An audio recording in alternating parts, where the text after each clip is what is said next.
I fear the wounds are fatal. Hey everyone, welcome back to the channel. Today on Raptor's Recon, we're breaking down the current status of Transformers 1, which just hit digital release today, October 22nd. I know some of you are excited about grabbing that bonus content that comes with the digital purchase, or even just renting it. But here's the question on many fans' minds. With the movie's box office numbers looking much lower than expected, can it still pull through? And what does the future hold for the Transformers franchise? Let's dive right into the numbers. And it doesn't look pretty. As of now, Transformers 1 has grossed a total of 119.2 million globally. 56 million of that is from the domestic market and 63 million is from the international market. While these numbers might seem okay, especially for an animated movie, the film was expected to perform much better given the strength of the Transformers brand.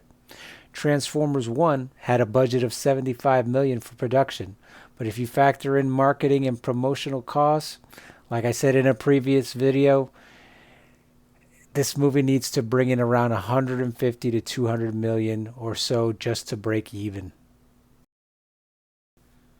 So what happened?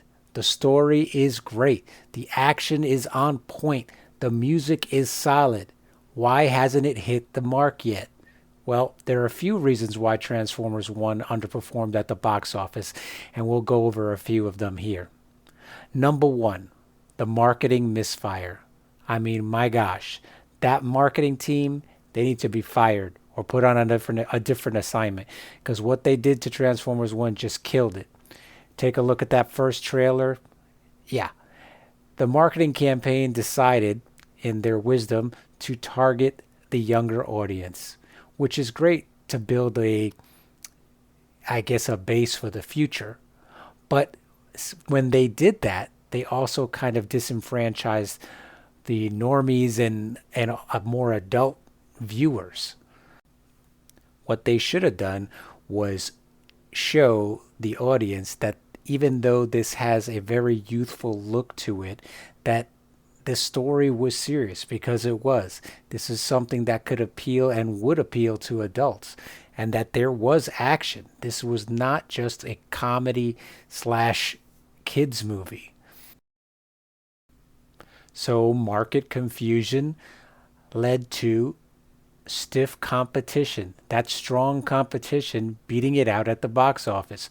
The film faced heavy competition from other family friendly and nostalgic films.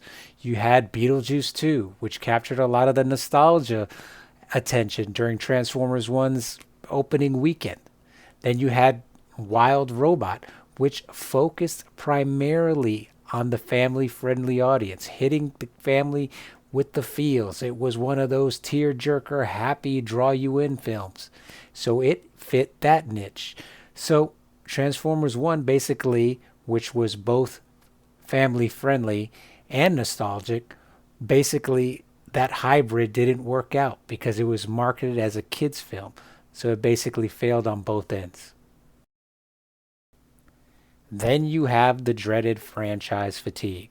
There are many franchises which suffer from this. You got Star Wars, Marvel, you've got Star Trek, Indiana Jones, things that are very popular.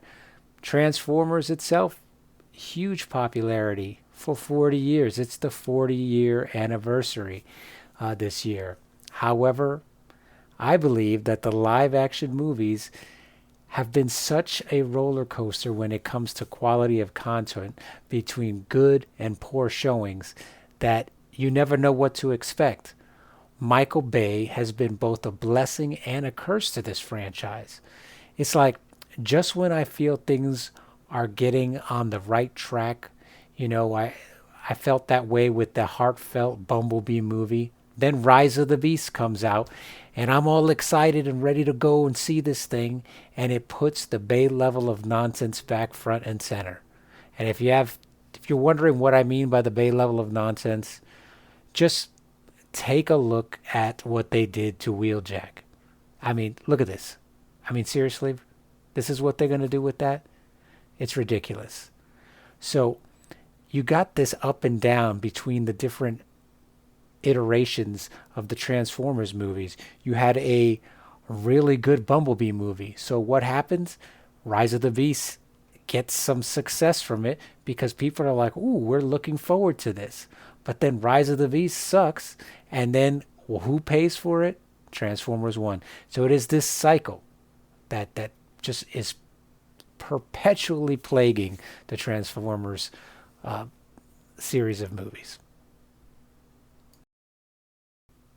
So let's get back to the bottom line, if you will, the financial milestones and a future outlook.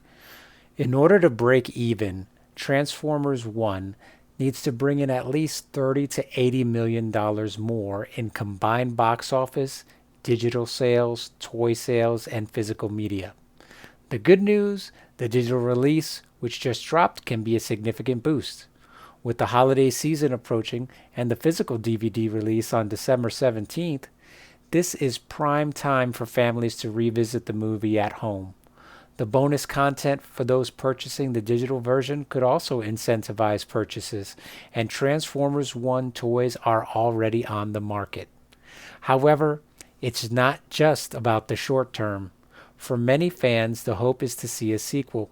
For that to happen, the film needs to exceed expectations on digital platforms and physical sales. If those numbers show a strong upward trend, there is a chance that Paramount and Hasbro will greenlight a sequel. And that's what we want.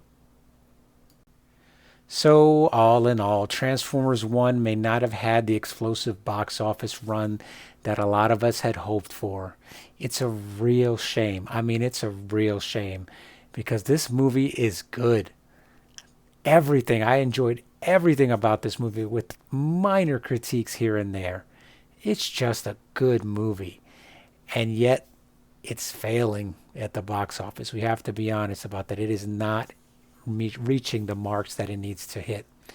So, if as fans you want to see more of this Cybertron story, get to see, I mean, there's so much to cover: the war, the Civil War, the war against the Quintessons. I mean, there's so much to cover that I'd hate to see it end with only Transformers 1.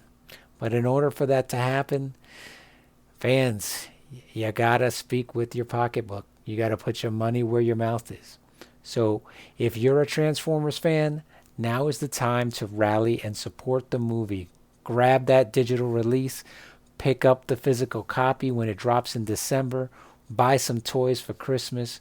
Who knows, with enough backing, we might just see more Tales from Cybertron on the big screen. Well, that's it for today's video. Do you think Transformers 1 deserves a sequel? If so, what would you want to see in it? What could Paramount have done better to make this movie a success? I'd love to hear your comments below. Don't forget, though, hit the like button and subscribe for more pop culture news and reviews. We've got a lot more to cover in the world of movies, TV, and everything in between.